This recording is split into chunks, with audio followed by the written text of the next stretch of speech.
Ring Fungsi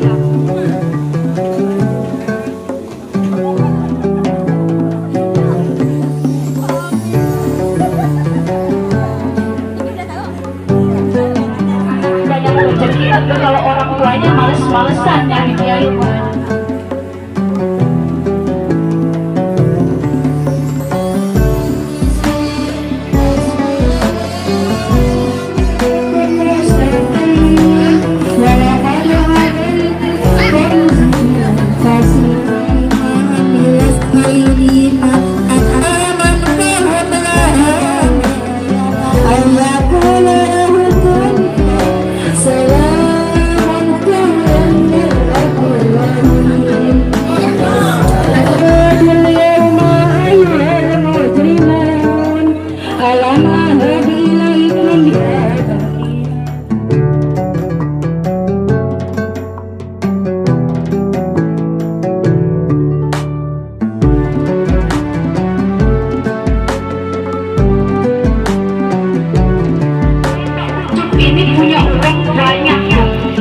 Mobilnya banyak, motornya banyak, rumahnya tingkat.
Ya, di rumah makannya ya.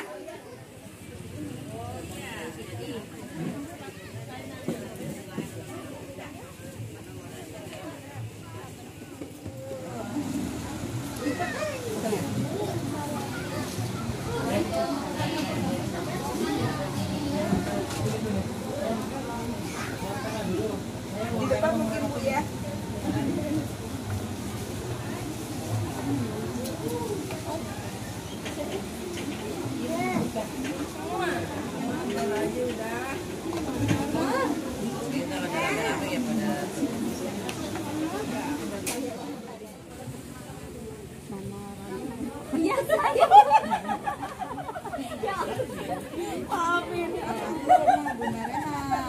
Ini udah tahu?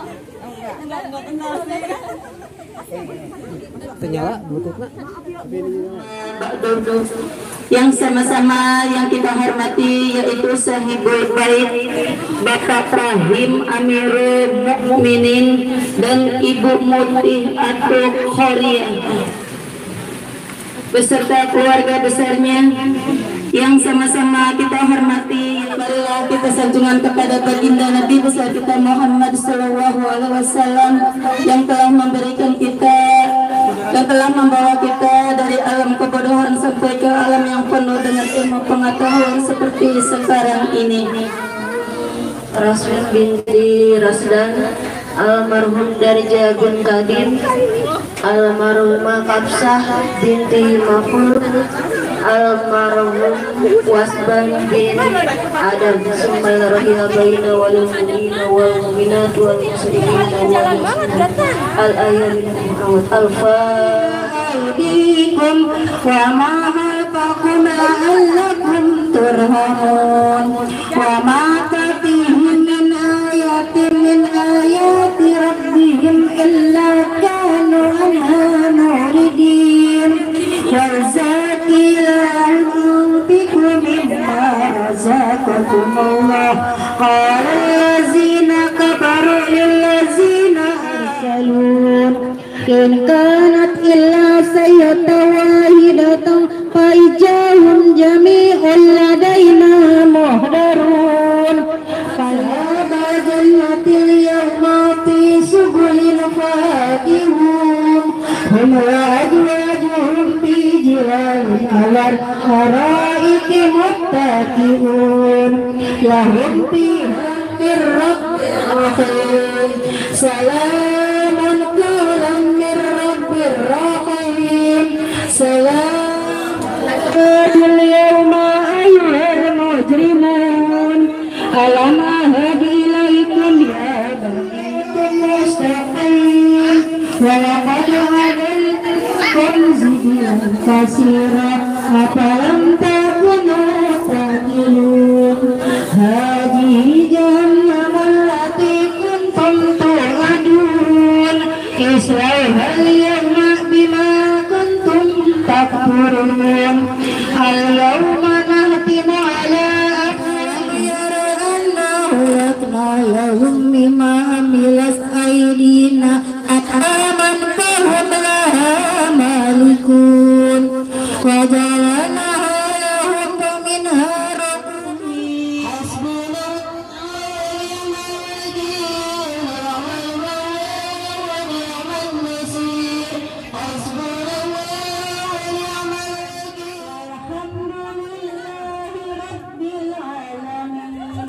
Assalamualaikum warahmatullahi wabarakatuh.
Assalamualaikum warahmatullahi wabarakatuh.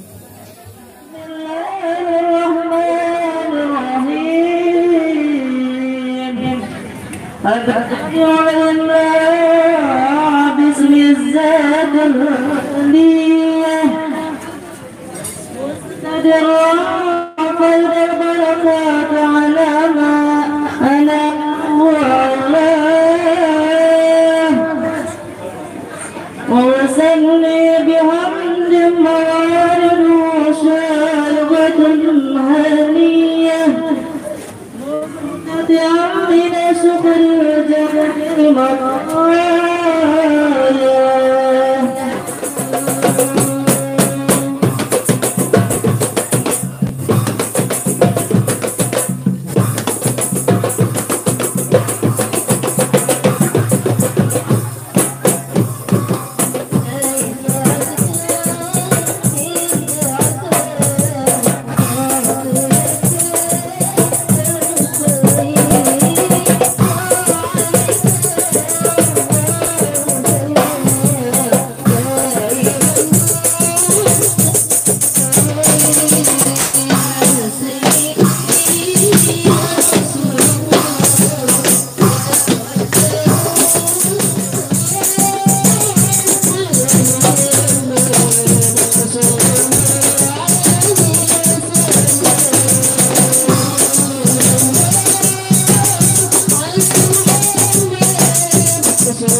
Penceramah kita yaitu Ibu Ustazah Robiatul Adawiyah.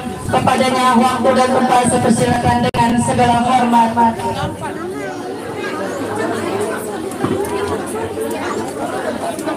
Ini orang kebuatan jauh.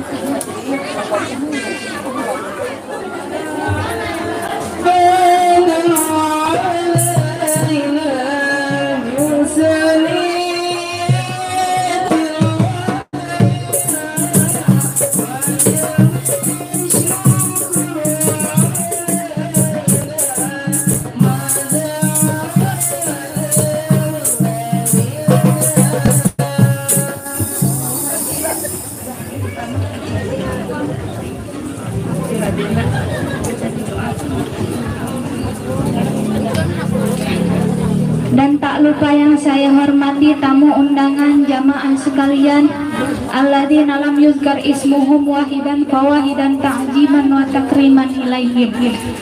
Mudah-mudahan sekumpulnya kita di tempat yang mulia ini dijadikan saksi dan bukti dikumpulkannya lagi kita nanti di surganya Allah Rabbul Izzati. Hadirin as'ada rahimakumullah. Sebelumnya saya mau mengucapkan selamat dan sukses untuk keponakan saya Mas Raden Zakir. Alhamdulillah di usia yang sekarang ini ke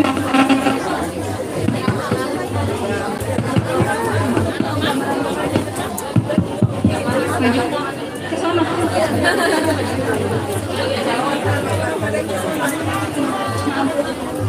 Di tengah-tengah kayak kue bolu. Saya mau mengucapkan selamat kepada Mas Raden Zakir, keponakan saya. Alhamdulillah sudah mau dikitan ya Bu. Jadi saya sama bundanya Mas Raden, Mas Zakir itu sepupuan Bu. Ibunya saya sama ibunya Bunda Raden itu sama-sama ibu-ibu. Ibunya saya sama ibunya Bunda Raden itu adik kakak. Yang kakaknya siapa? Ibunya Bunda Raden. Jelas karena ibunya Bunda Raden udah punya cucu. Kalau ibunya saya yang anak pertamanya aja belum nikah. Promosi bukan, lagi ngomong aja ya. Nah Bu, jadi ngomong-ngomong masalah anak itu rezeki bukan Bu? rezeki ya Bu ya. Setuju kalau anak rezeki? Di sini ada yang anggap anak itu sebagai beban tidak? Tidak, jangan ya Bu ya.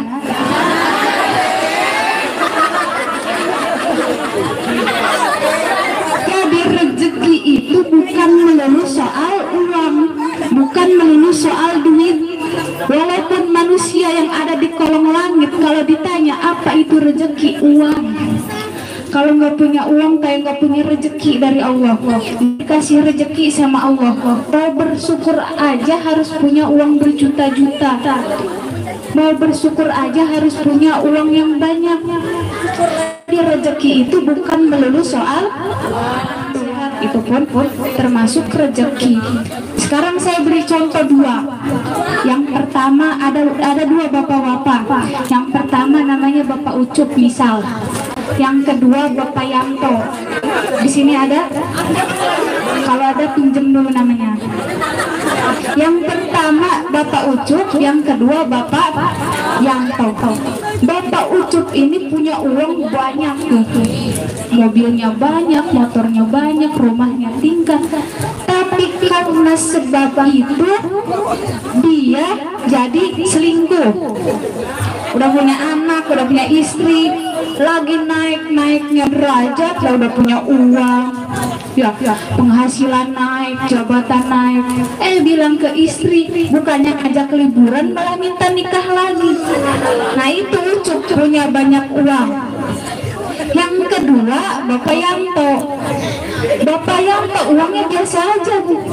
Asal punya buat makan aja, buat anaknya, buat istrinya, punya jajan, kendaraan juga nggak punya banyak, ada satu. Tapi karena itu dia sholatnya jadi bisa di masjid, ya meluangkan waktu untuk mau berjamaah. Karena itu dia nggak ketinggalan pengajian bapak-bapak. Karena itu ya dia juga nggak mau minta nikah lagi sebab bapak sadar diri nggak punya uang ya Bu. Kebangetan kalau nggak punya uang minta nikah lagi, bahaya itu. Nah, jadi rezeki itu segala sesuatu yang diberikan oleh Allah, poinnya untuk menghasilkan ketakwaan. Nah, tadi dua, Bapak Ucup sama Bapak Yanto. Ucup punya banyak uang, tapi karena dia banyak uang, dia jadi selingkuh, dia jadi mengkhianati anak dan istrinya. Itu bukan termasuk rezeki, tapi istiroj. Kalau Yanto biasa aja, tapi karena itu dia bisa menghasilkan ketakwaan. Dia nggak lupa sama masjid, dia nggak lupa sama majlis taklim. Nah itulah yang dinamakan dengan rezeki. Nah paham ya Bu ya? Sampai mana tadi? Bahas soal rezeki. Jadi kalau misalkan ada istilah banyak anak banyaknya rezeki, mohon maaf Bu, dengan berat hati saya mau bilang itu istilah, itu peribahasa belum selesai sampai di situ. Ada kelanjutannya. Banyak anak banyak rezeki yang harus dicari. Baru di situ titik. Banyak anak banyak rezeki, nambah anak tiap tahun melahirin, tapi suaminya bapaknya jadi malas usahanya, capek. Biasa keliling dagang bakso jadi malas ngurusin anak, punya anak 10.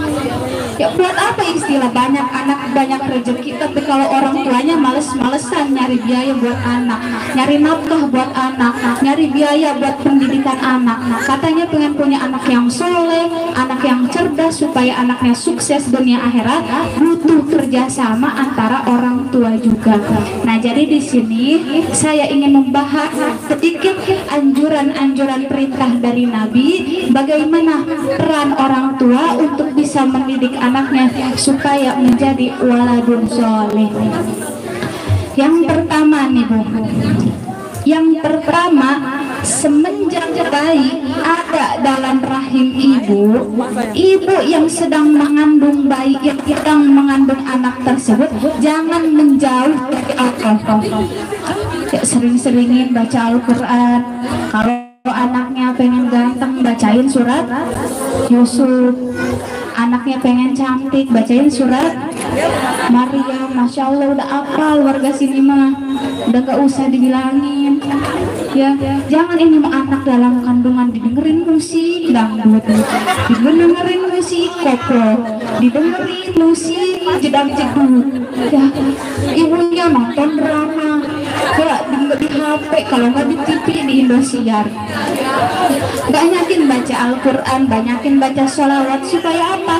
Supaya nanti anaknya udah ada di alam dunia nggak asing sama suara-suara ayat-ayat. Khatam Al-Quran 19 kali. Kita setahun sekali aja kayaknya bulan puasa doang ya Bu ya. Itu juga bulan puasa sibuk ngurusin anak. Tadarus sehari sejuz kayaknya cuma hari puasa pertama doang. Kesononya sibuk bikin kue, sibuk belanja mikirin baju lebaran. Nah itu yang poin pertamanya, semenjak bayi ada dalam kandungan, ibu jangan menjauh dari Allah. Banyakin baca Al-Quran, banyakin baca sholawat. Dan nomor yang kedua, ketika anaknya sudah lahir, anaknya lahir nih ke alam dunia, nangis, bukan gitu sih suara bayinya, nangis ke alam dunia, dibawa sama bidannya, dibersihin, dielapin, dirapihin, ya, ibunya banjir keringat, bapaknya apalagi, ya, selesai itu dibawa anaknya, diberikan kepada orang tuanya. Yang kedua, jangan lupa untuk bapaknya mengkumandangkan azan pada telinga kanan, mengkumandangkan iqomat sholat pada telinga kiri. Tuh apa warga sini mama, jangan dihilangin tradisi kayak gitu ya Bu ya. Telinga kanan kumandangin azan, telinga kiri kumandangin qomat. Sama siapa diajarin iqomat itu? Sama bapak. Gak usah manggil marbot masjid, gak usah, apalagi bawa speaker ke rumah sakit. Usah sama bapaknya, ulah-ulah bapaknya, proyek orang tuanya. Ngapain harus manggil-manggil marbot masjid? Nah itu yang kedua, diajanin sama di qomat. Untuk yang ketiga, poin yang ketiga, bayi sudah lahir di hari yang ketujuh itu ada kesunahan untuk mencukur rambutnya. Ada di sini Bu ya? Ada bayi perempuan atau bayi laki-laki cukur, biasanya apa namanya, dibawa dikeliling, nanti ada yang cukur orang tuanya, keluarganya, guru-guru orang tuanya. Nah itu yang ketiga. Itu yang keempat. Yang kelimanya, wa yatasaddaqu biwazni sa'rihi zahaban aw fiddatan. Setelah selesai dicukur, rambutnya dikumpulin. Ya, rambutnya dikumpulin, jangan habis dicukur dibuang. Habis dicukur dibuang, kan biasanya dikumpulin ya dalam wadah. Nah, nanti seberat rambut anaknya itu ditimbang. Untuk apa? Misal rambut bayi nggak bakal mungkin dapat sekilo ya dia, nggak bakal. Rambut bapak-bapak kayaknya nggak ada sekilo, seperempat juga nggak ada, mungkin 2 gram ya, 2 gram. Nanti hasilnya itu ditimbang sesuai dengan timbangan rambutnya, belikan dengan emas, nanti emasnya disedekahkan. Nah itu poin yang ke-5, itu di hari yang ke-7 bayi, itu yang paling utama. Misal mau di hari yang ke-40 hari bayinya, ya nggak masalah juga. Nah itu yang ke-5. Yang ke-6-nya, wa yusamma bil ismi min asma'il hasanati. Di hari itu juga biasanya suka ada tradisi ngasih nama gitu ya. Anak harus dikasih nama. Punya anak banyak nggak ada namanya, kesusahan sendiri nanti. Kasih nama minal asma'il hasanati, dari nama yang bagus. Tafaulan sama nama sahabat Nabi, sama nama tabiin, sama nama ulama-ulama. Ya, ini mah nama anak ngikutin nama artis Indonesia, bahkan artis Korea. Orang Bekasi namanya Lee Min Ho. Nanti dipanggil di sini Ino. Padahal nama aslinya Lee Liminho. Orang tuanya tapaul ngalap berkah sama Liminho, ngalap berkah sama ulama, sama sahabat Nabi, ya sama para tabiin. Nama anak siapa? Blacky. Kenapa Blacky? Hitam kayak bapaknya. Gak boleh. Siapa nama anaknya? Siti Robiatul Adawiyah. Nama saya. Alhamdulillah. Ibu saya, orang tua saya ngasih nama bagus, Siti Robiatul Adawiyah. Siapa nama pusatnya? Yang memiliki nama aslinya itu seorang waliullah, golongan dari wanita, wali Allah dari golongan tabiatnya Kangjeng Nabi yang tinggalnya di Baghdad. Ibadahnya nggak selevel sama saya, juga nggak selevel. Ya. Beliau itu Siti Robiatul Adawiyah yang asli ini yang KW. Kalau ibadah, kalau sholat, kalau ngaji, kalau apapun bentuknya ibadah, udah nggak takut masuk neraka, udah nggak mau surga, terserah mau gimana juga enggak. Itu titik teratas tingkatnya ikhlas itu sudah nggak mau surga, sudah nggak takut neraka. Makanya kalau malam itu bawa 1 ember air sama tangan kirinya obor api. Ditanya sama orang, kenapa bawa itu? Ini air buat nyiram neraka, supaya tidak ada lagi orang yang ibadah karena takut neraka. Palsu itu tingkatan wali. Kalau kita mah bukan. Ya, jadi nggak apa-apa kita ibadah takut sama neraka. Kita ibadah karena pengen surga, ya nggak apa-apa. Itu tingkatan ikhlas yang kedua. Nah, nama aslinya itu sebenarnya nggak pakai Siti, Bu. Robiatul Adawiyah, Fatimah Zahra binti Muhammad, nggak pakai Siti. Kesini Siti Fatimah, Siti Aisyah, padahal Aisyah aja gitu. Siti Khadijah, nama aslinya Khadijah Al-Kubro, istrinya Nabi. Nah, dari mana itu asal usul Siti? Dibawa sama siapa itu Siti ke Bekasi? Jadi Siti itu zaman sekarang, nanti zaman makin maju itu beranggapan nama Siti norak banget. Nama Siti kampungan banget, apaan itu Siti? Zaman sekarang masih ada nama Siti. Siti itu, Bu, kalau pengen tahu, itu singkatan dari Sayyidati. Ya, Sayyidati Robiatul Adawiyah, Sayyidati Fatimah, Sayyidati Khadijah, Sayyidati Aisyah, Sayyidati Asia. Nah, sampailah Sayyidati dari Arab nyampe ke Bekasi jadi Siti, nyampe ke Bogor juga jadi Siti sama. Jadi Siti itu singkatan dari Sayyidati. Ya, jadi kalau punya anak cewek udah namain Siti. Gak apa-apa, paling nanti udah gedenya anak ngeganti nama sendiri. Nah, itu yang ke berapa tadi? Lupa, yang ke-6. Wa yusamma bil ismi minal asma'il hasanati.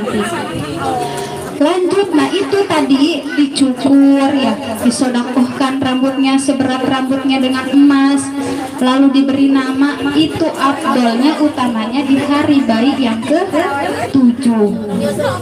Lanjut yang ke-6, yang ke-7 sekarang. Yang ke-7 anjuran dari Nabi itu ada wa ayyuh nikahu sahsun min ahlil khair. Sunnah di tahnik. Apa itu tahnik? Ada yang tahu ibu tahnik? Ya, tahnik itu memberi makanan pada bayi, makanan sisa yang sudah dikunyah. Tapi jangan sembarang sisa kunyahan makanan. Maksud di sini itu sahsun min ahlil khair, sisa makanan yang sudah dikunyah oleh orang yang ahli khair, ahli kebaikan. Jangan asal minta tahnik.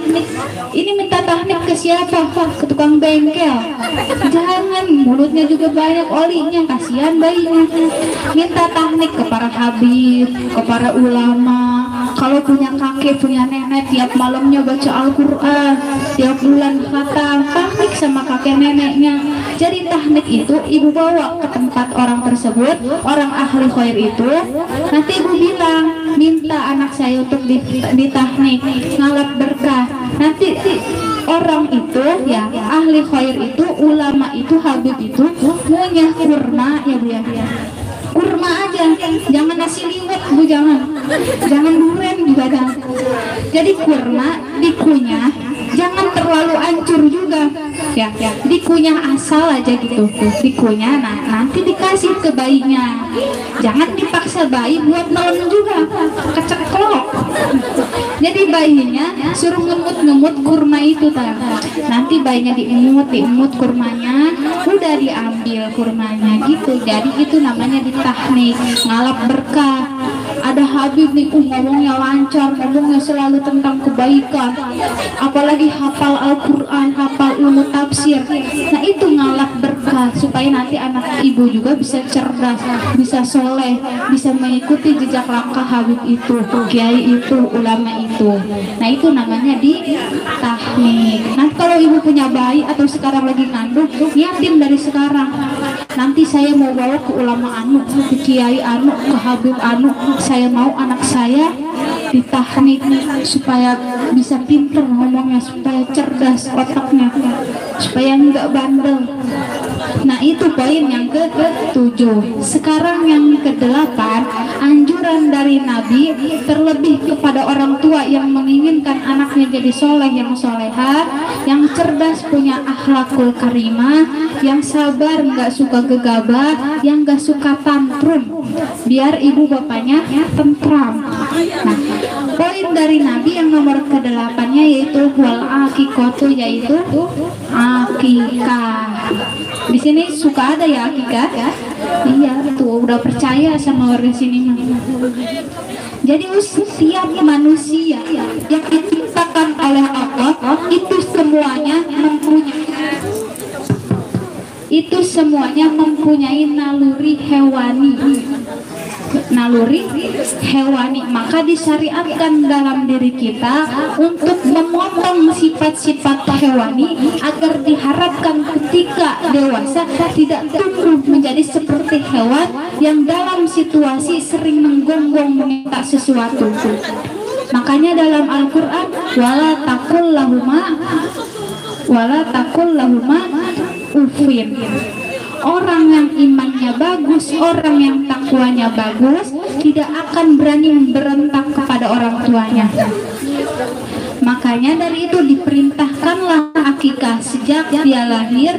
Di hari utamanya yang ke-7 hari itu memotong kalau laki-laki 2 kambing, kalau perempuan 1 kambing. Itu diisyaratkan memotong sifat-sifat hewaninya supaya dijauhkan dari nafsu buruknya. Potong kambingnya supaya sudah dewasa tidak berperilaku buruk kepada orang tuanya. Potong kambingnya supaya nanti sudah dewasa tidak berperilaku buruk kepada tetangganya, kepada saudaranya, tidak mempunyai perilaku kriminalistis kepada lingkungan sosialnya. Potong. Nah, kalau dalam bahasa Arab, potong itu bahasa Arabnya angkok dan hasilnya adalah akikah. Ya, dari kapan batasnya? Dari anak lahir, terutama di hari yang ke-7 sampai si anaknya ini balik, nyampe usia balik. Kalau laki-laki usia 15 tahun, kalau perempuan kalau sudah menstruasi. Nah itu diperintahkan kepada orang tua untuk mengakikahkan anaknya. Ya karena apa? Selain itu adalah perintah dari Allah, itu juga terpengaruh dalam pola pikir anaknya sehari-hari. Ya, ada seorang dokter psikolog anak ya yang punya rehabilitasi.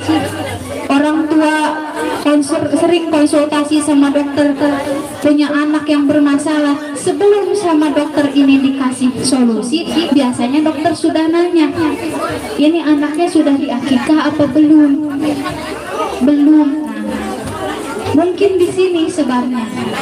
Kata bapaknya dulu sebenarnya udah ada rezekinya, udah ada uangnya, tapi sama saya dipakai DP motor, sama saya dipakai DP mobil, padahal udah ada niat akikah, tapi kehalang-halang dulu sama nafsu. Itulah efeknya nanti ketika dewasa tidak dipotong, belum dipotong sifat-sifat hewannya. Sekarang anak saya perasaan udah diakikah dulu masih baik, tapi tetap aja bandel, ya udah akikah lagi, masih bandel, akikah lagi, masih bandel, akikah lagi. Udah gede, udah tua, sekarang anaknya udah gede, ibu punya anaknya udah gede, orang perawat balik, bahkan udah punya anak lagi, tapi belum diakikah. Nah, udah lepas perintah dari orang tua, selaku anaknya kalau punya rezeki boleh mengakikahkan diri sendiri. Sekarang ada rezekinya pas-pasan di bulan haji, mana yang diduluin, akikah apa kurban? Nah, makanya yang diduluin itu kurban, karena kurban diwajibkan atas dirimu ya. Jadi antara kurban sama akikah dulu, lihat dulu ini siapa yang mau di akikah, siapa yang mau dikurban. Kalau misalnya sudah berumur, apalagi pakai uang sendiri, yaitu diutamakanlah kurban dulu. Nah, itu akikah. Kalau laki-laki berapa buah? Dua apa ini, kambing apa ayam? Kambing. Nanti pulang dari sini bikin ayam dulu. Laki-laki 2, perempuan 1. Kenapa kok beda?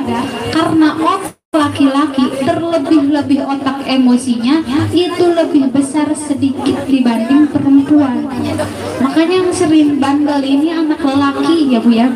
Ada anak perempuan bandel, dibilangnya juga ini mah perempuan kayak cowok.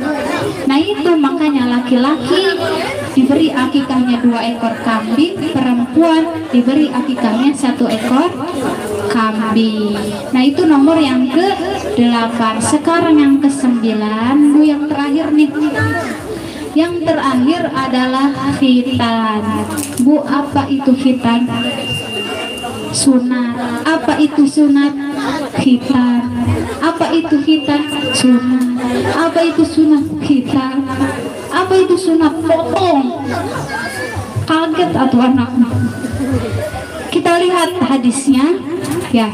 Jadi nanti setiap orang tua yang menghitan anaknya, ya maaf nih Mas Fahim, maaf ini Bunda Raden, setiap orang tua yang menghitan anaknya akan mempertanggungjawabkan hasil khitannya di hadapan Allah Subhanahu wa taala.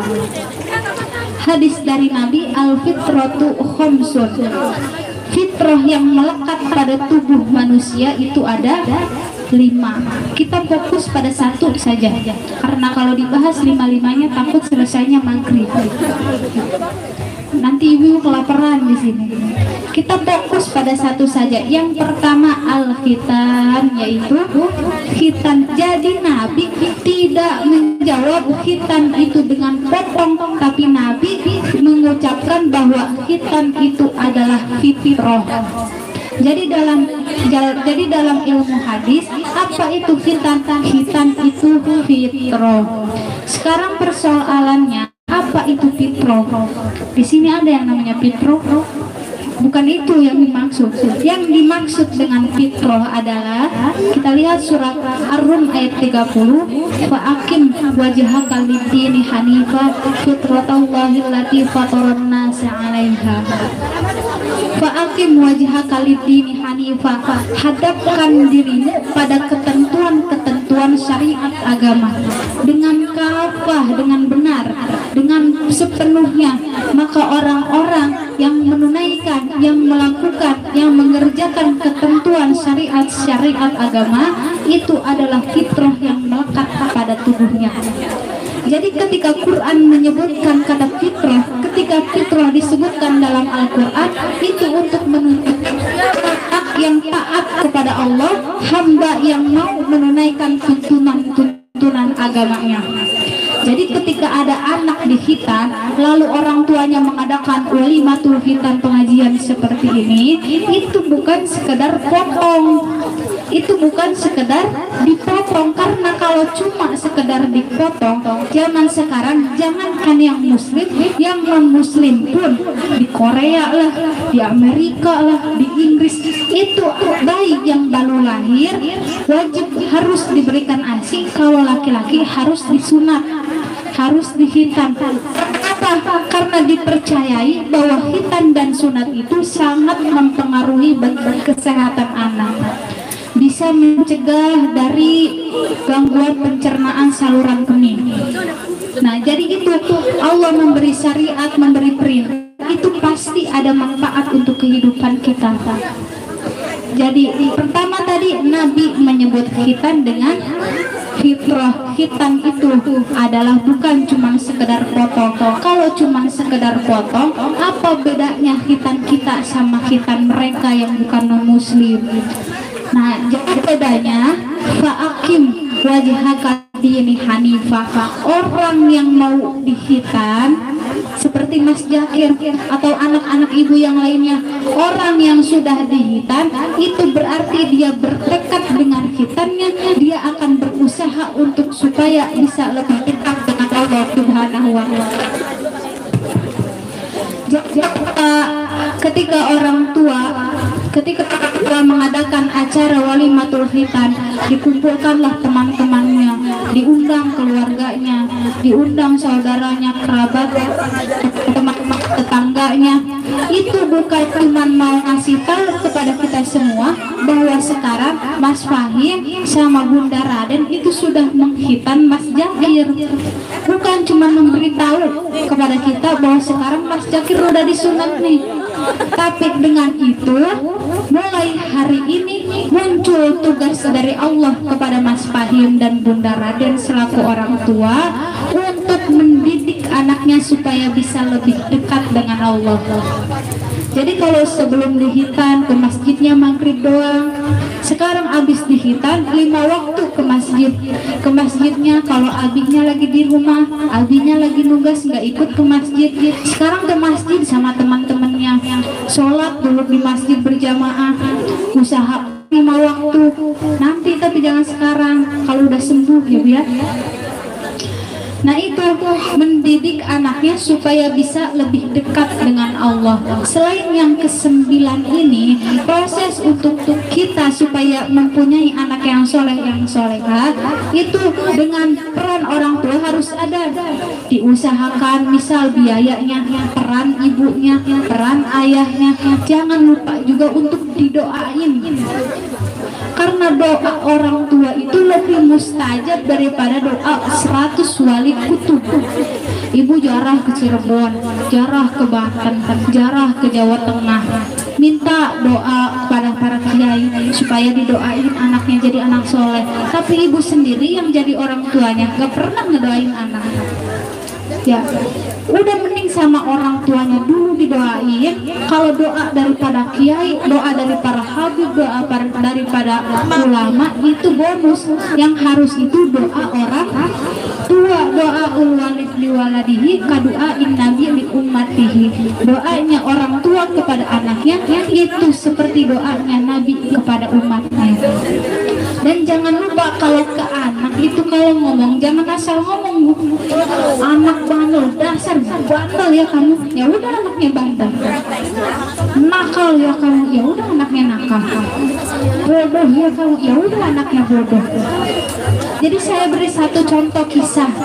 Jadi dulu ada sepasang suami istri yang menginginkan anaknya jadi anak yang soleh, yang solehah. Suatu saat anaknya pengen jadi ulama, tapi di saat ibunya sedang mengandung, hamil 2 bulan suaminya meninggal. Jadi istrinya ini jadi single parent sendiri, ngurus anak, ngurus kehidupan sehari-hari.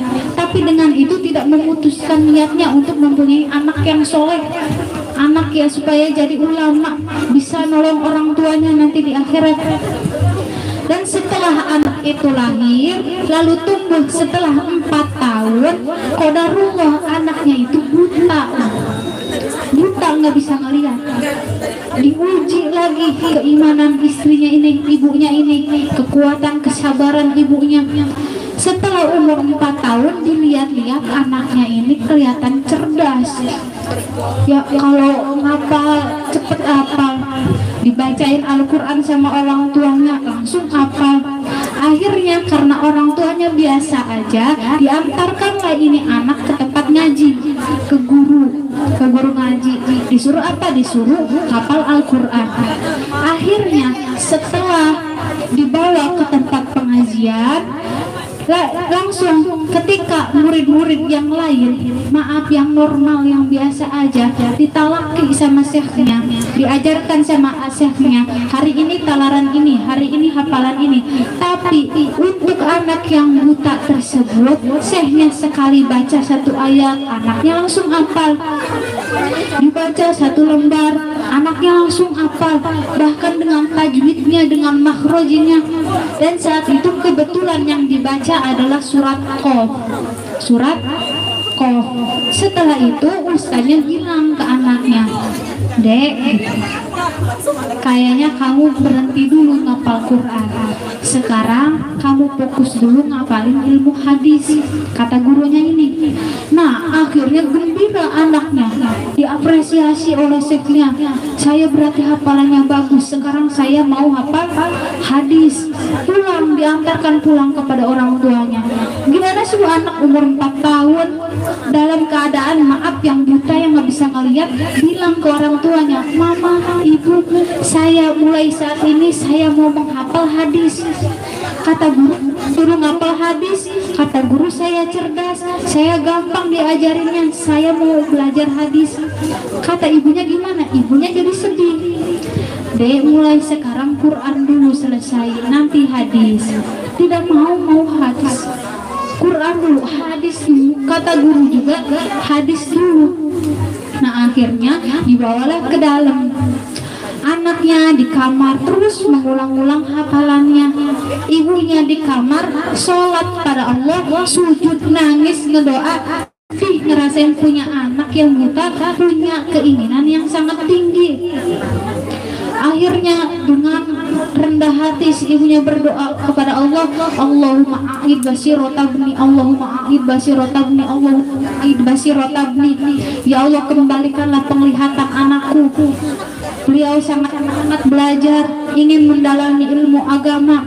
Diulang-ulang doa tersebut sampai tidak terasa beliau, ibunya ini tidur. Berdoa sambil nangis, nggak kerasa tidur. Gak lama pas dibuka, "Kenapa? Saya sekarang sudah bisa melihat." "Ah, bohong, kamu ngelihat bukan pakai mata kamu, mungkin kamu ngelihat pakai mata hati kamu."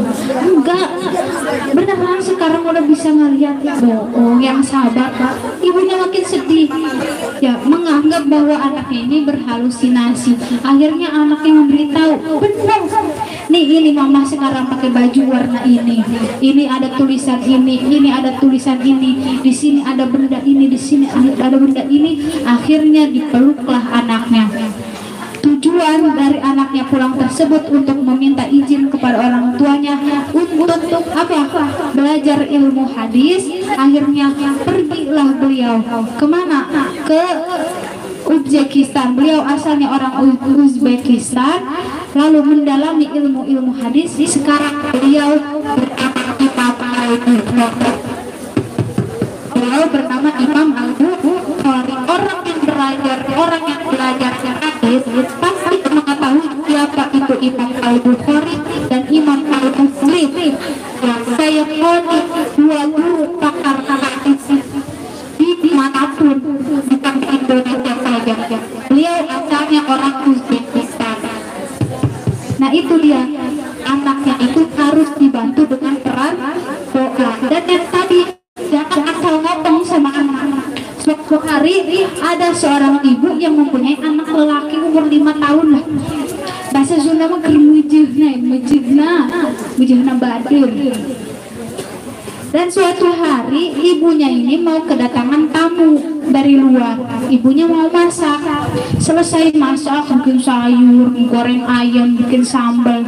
Udah selesai, udah ditata di ruang tamu. Tamunya bentar lagi mau datang.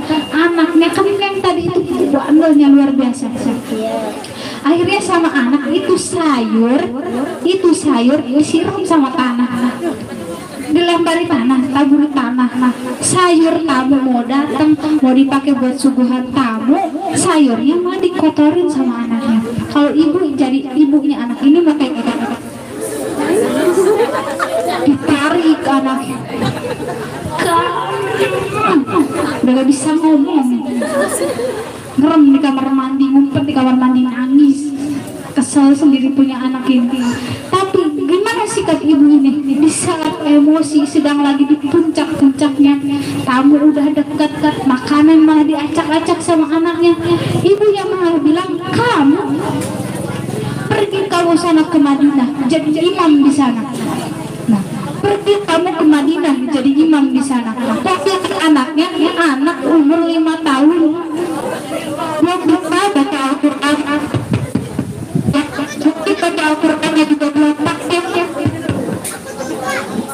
Tapi sekarang beliau asli jadi imam di Madinah. Namanya siapa? Imam Abdurrahman, dikenal dengan Imam As-Sudais. Pernah ibu ngedengar nama Imam Sudais? Pernah? Pernah. Beliau imam asli Madinah. Kenal ibu Imam Sudais?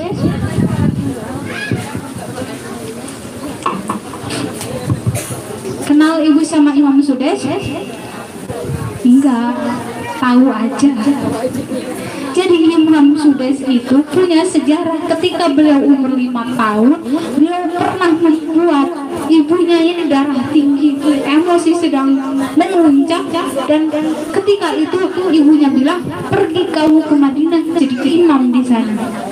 Jadi nanti kalau anak ibu bandel nih dulu, rese, lagi nangis, lagi tantrum, jangan dikata-katain yang jelek. Harus kamu ya begini begitu. Katakanlah yang bagus. Sana kamu ke masjid sekarang jadi imam di sana. Pergi kamu sekarang ke Makkah jadi guru ngaji di sana. Pergi kamu kemana supaya jadi ulama. Pergi kamu sekarang ke istana negara biar jadi presiden. Apa aja. Karena apa? Ucapan itu adalah doa, dan doa orang tua itu setara dong dengan doanya Nabi kepada umatnya. Nah, maka dari itu sekarang karena temanya adalah membahas anak, kita doakan sama-sama, khususnya pada acara hari ini, doa yang utama untuk Mas Raden Zakir. Mudah-mudahan selesai disunat, nanti setelah sembuh udah bisa jalan, udah bisa lari. Larinya bukan cuma buat main-main, tapi larinya karena menuju masjid, takut ketinggalan sholat jamaah. Larinya menuju majlis, takut ketinggalan ngaji. Larinya menuju sekolah, takut ketinggalan sekolah.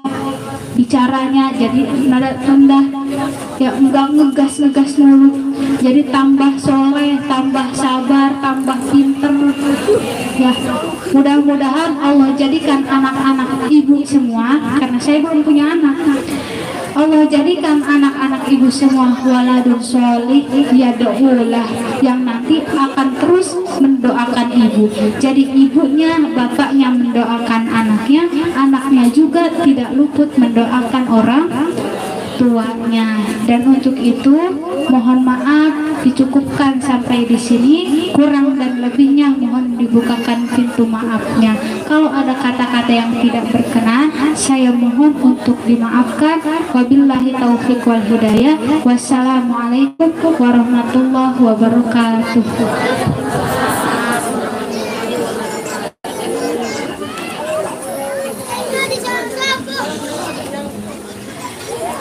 Bismillahirrahmanirrahim. Ya Jal Jalali wal Ikram, Allahumma sholli ala Sayyidina Muhammadin fil awwalina wal akhirin, wa barik wa sallim wa radhiyallahu ta'ala an sadatina ashabi Sayyidina Rasulillahi ajma'in. Alhamdulillahi rabbil alamin, hamdan yuafi ni'amah wa yukafi'u mazidah. Ya Rabbana lakal hamdu kama yanbaghi li jalali wajhikal karim wa azimi sultanik. Allahumma sholli ala Sayyidina Muhammadin sholatan tunjina biha min jami'il hajat wa tutahhiruna biha min jami'i sayyi'at wa tarfa'una bika indaka a'la darajat wa tubalighuna biha aqsal ghayat min jami'il khairati fil hayati wa ba'dal mamat. Allahumma ighfir lana dhunubana wa liwalidina wa limasyayikhina wa li aqrabaina wa li jami'il muslimina wal muslimat wal mu'minina wal mu'minat al ahya'i minhum wal amwat. Allahumma tawil umurana wa sahih ajsadana wa nawwir qulubana wa atmim niyatina wa ila khairi qaribna wa minasyarri abidna wa qdi hawaijana fid dini wa dunya wal akhirah innaka ala kulli syai'in qadir. Rabbana hab lana min azwajina wa dhurriyyatina qurratal a'yuni waj'alna lil muttaqina imama. Rabbana atina fid dunya hasanah wa fil akhirati hasanah wa qina adzabannar. Subhana rabbika rabbil izzati amma yasifun wa salamun alal mursalin walhamdulillahi rabbil alamin. Wassalamualaikum warahmatullahi wabarakatuh.